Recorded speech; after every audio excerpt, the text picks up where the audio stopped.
Om Shanti. Good morning. सो आज बाबा हम बच्चों को बहुत नशा चढ़ा रहे हैं कि तुम मेरे बच्चे ही महावीर हो। महावीर किसको कहते हैं? जो माया के साथ युद्ध करता है, माया की बॉक्सिंग में जो विजयी बनता है, वो महावीर है।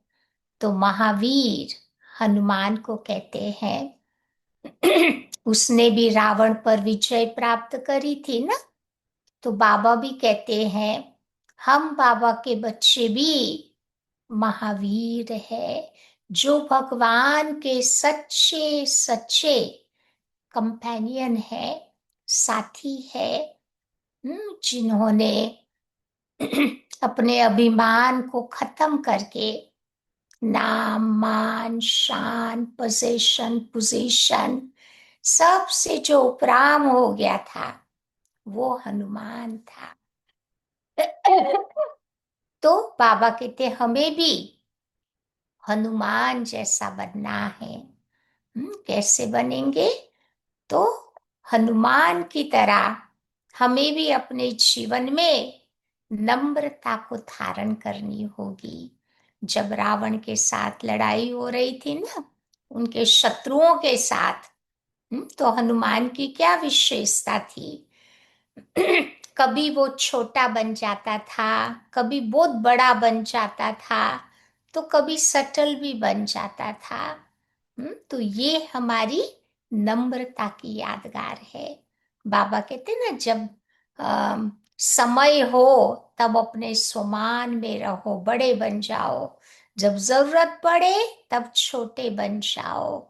है, ह्यूमिलिटी को धारण करो, नम्रता को धारण करो। तभी बताते ना, भक्ति में हनुमान कहाँ बैठता था? जहाँ लोग जूते निकालते थे, वहां पर वो बैठता था। तो ये भी उसकी नम्रता का एक प्रतीक है। हनुमान में बहुत सारी विशेषताएं थी, परंतु तीन उसकी मुख्य बातें थी। पहली बात, उसको अपने भगवान राम में, राम के प्रति उनके दिल में बहुत गहरा प्यार था और अटूट विश्वास था। दुनिया की कोई ताकत अपने भगवान के प्रति जो विश्वास था, उसे तोड़ नहीं सकती थी। तो ऐसा अटूट प्यार और विश्वास हमें भी बाबा के प्रति डेवलप करना है। दूसरी बात, हनुमान बाल ब्रह्मचारी था, उसके पास पवित्रता की शक्ति थी। तो ये पवित्रता की शक्ति ने इम्पॉसिबल कार्य को पॉसिबल करवाया। असंभव कार्य को भी उसने संभव करके दिखाया। और तीसरी बात हनुमान की, जब भी हम उसका फोटो देखते हैं ना, उसको उड़ता हुआ दिखाई देता है। यानी वो बहुत डबल लाइट रहता था। उसको कोई प्रकार का बोझा नहीं था, क्योंकि उसको पता था कि कराने वाला उसका भगवान है। तो हमें भी डबल लाइट रहने के लिए ऐसा बाबा के प्रति मेरा भी अंतर में प्यार रहे कि हम कुछ नहीं करते हैं, बाबा सब कुछ करवा रहे हैं और कर रहे हैं। दूसरा बताते हैं कि हनुमान की एक दूसरी भी विशेषता थी। बाबा कहते बार बार अपने आप को याद दिलाओ कि हम महावीर है, हनुमान है। ये दुनिया सारी एक लंका है। जैसे कहते ना, ये दुनिया का भी 3 भाग आप देखो, पानी है, एक ही भाग पृथ्वी का है। फिर हनुमान ने अपनी पूंछ को, उसकी पूंछ को जलाया गया था, उस पूछ से उसने पूरी लंका को जलाया। तो बाबा भी यही बात कहते हैं कि हमें भी इस ब्राह्मण जीवन में पूछ को जलानी है। कौन सी पूछ है? तो वो पूछ है मैंपन की पूछ। बार बार ये मैंपन जागृत हो जाता है। तो मुझे भी उस पूछ को जब मैं जलाऊंगी, तब बाबा कहते ये रावण का राज्य खत्म होगा। तो मैंपन की पूछ कैसे जलाएंगे? ये तो बहुत बड़ी पूछ है। 3 प्रकार के मैंपन आता है हमारे जीवन में। सबसे पहला मैंपन, जैसे कहते हैं ना कि भाई ये विश्व कल्याण का कार्य बाबा ने दिया है, लेकिन ये कार्य मुझे करना है। तो यहाँ मैंपन आ गया। दूसरा मैंपन है दे अभिमान का, दे अहंकार का, कि ये कार्य मेरे अलावा कोई नहीं कर सकता, मैं ही कर सकता हूं। तो ये दे अहंकार का मैंपन आ गया। और तीसरा मैंपन है पुरुषार्थ वाला, कि भाई मैं आत्मा ज्योति बिंदु स्वरूप हूं। मैं आत्मा उस पिता परमात्मा की संतान हूं। तो मुझे कौन सी पूछ जलानी है? दे अभिमान वाला जो मैं आता है ना, उसकी पूछ को हमें भी जलाना है। कैसे पता चले कि ये मैंपन आता है? कब आता है मैंपन? हम सभी का अनुभव है कि जब भी कोई हमें हर्ट करता है, कोई हमारा अपमान करता है, कोई हमारे पर गलत गलत आरोप लगाता है, तब देखो ये जो मैंपन है ना, वो जागृत हो जाता है।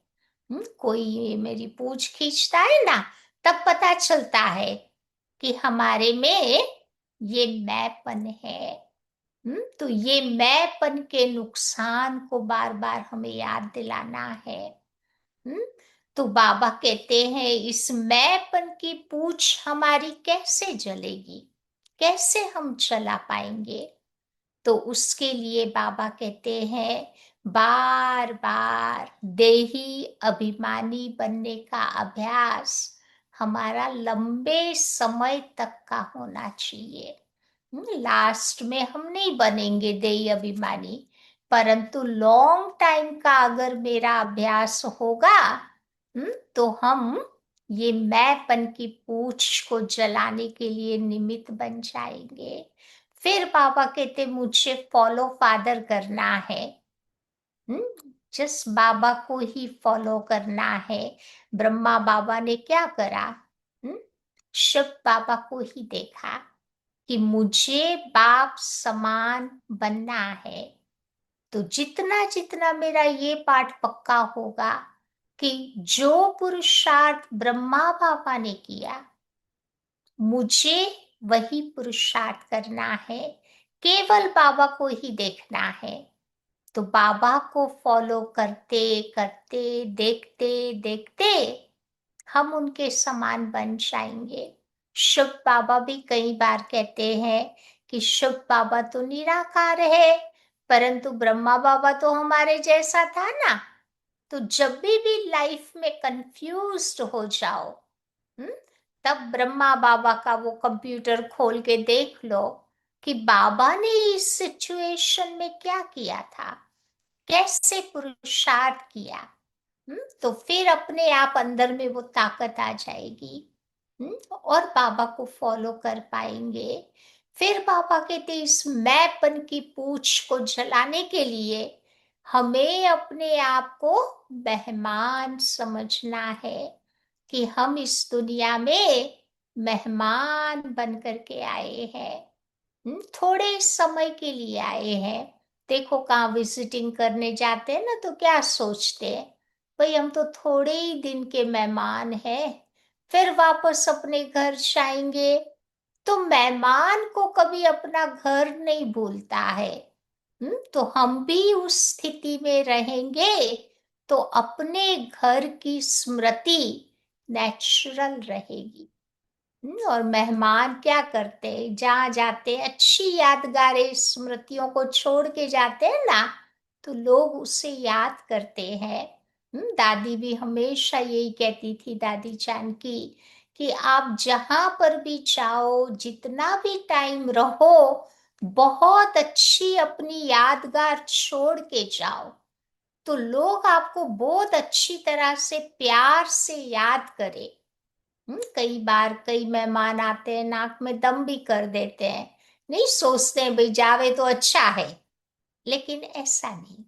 हमें कहाँ पर भी जावे तो लोग हमें प्यार से याद करते रहे, हमारी विशेषताओं का गायन करते रहे, ऐसी सुंदर यादगार छोड़ करके आवे। हम्म, तो ये मेहमान समझने से भी ये मैंपन भागेगा।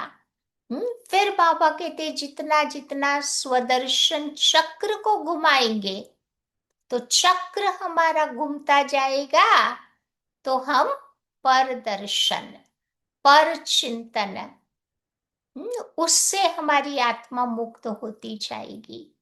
क्योंकि स्वदर्शन से अपनी कमियों को हम दूर करते जा रहे हैं। वो मैंपन हमारा धीरे धीरे दूर होता जाएगा। फिर बाबा कहते हैं कि स्व की यात्रा को मुझे देखना है। वो जो 5 स्वरूपों की ड्रिल की बाबा बात करते हैं ना, कि कैसे परम धाम में अपना निराकारी स्वरूप को हम देखें। फिर सतयुग त्रेता में अपने देवताई स्वरूप को देखे, द्वापर कलयुग में अपने पुच्छ स्वरूप का स्मरण करे, फिर संगम युग में अपने ब्राह्मण स्वरूप का। और ब्राह्मणों का लक्ष्य ही है फरिश्ता बनना। तो ये पांचों ही स्वरूप का योग में जितना जितना हमारा चिंतन होगा, उतना उतना हम उन स्थितियों में अपने आप को स्थित कर पाएंगे, और अपने आप हमारा ये मैंपन दूर होता जाएगा।